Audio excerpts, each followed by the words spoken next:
ఎప్పుడు కూడా ప్రజాస్వామ్యంలో ప్రజాస్వామ్య హక్కుల కోసం మాట్లాడే వ్యక్తులు ఇంటలెక్చువల్ కమ్యూనిటీ టీచర్స్. అలాంటి టీచర్స్ నోరిప్పలేని పరిస్థితి తీసుకొచ్చారు.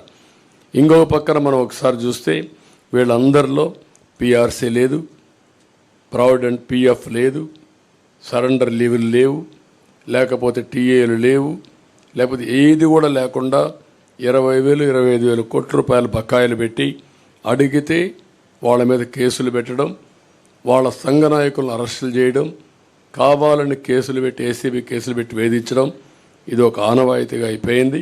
అందుకని మళ్ళా వాళ్ళ యొక్క ఆత్మ విశ్వాసాన్ని పెంచుతాం, ఆత్మ గౌరవాన్ని పెంచుతాం.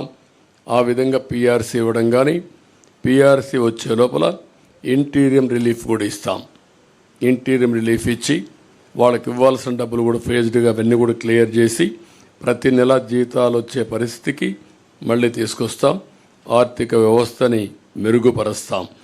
అదే మరిగా ఏదైతే సిపిఎస్ ఉందో ఆ సిపిఎస్ను కూడా సమీక్ష చేసి ఏ విధంగా దీన్ని చేస్తే పరిష్కార మార్గం సరైన మార్గం చూపించగలుగుతామో దానికి కూడా ఒక సమస్య పరిష్కారం కోసం కృషి చేస్తాం. ఇది కాకుండా తక్కువ జీతాలు పొందే అవుట్సోర్సింగ్ కానీ, లేకపోతే అంగన్వాడీ కానీ, లేకపోతే మీకు పోలీసు వ్యవస్థల్లో ఉండే వీళ్ళందరికీ కానీ వాళ్ళందరినీ ఏ విధంగా చేయాలి అవన్నీ చేస్తాం. వాలంటీర్స్కి కూడా ఒక 10,000 రూపాయలు వేతనం పెంచుతాం. పాడి పరిశ్రమ స్వయం ఉపాధికి ఉపయోగపడుతుంది. దీన్ని కూడా పెద్ద ఎత్తున అభివృద్ధి చేస్తాం. ఇది కాకుండా కాపు సంక్షేమం కోసం ఒక 15,000 కోట్ల రూపాయలు ఖర్చు పెడతాం. ఇప్పుడు ఫస్ట్లో మీరు చూస్తే ఈబీసీ తీసుకొచ్చాం.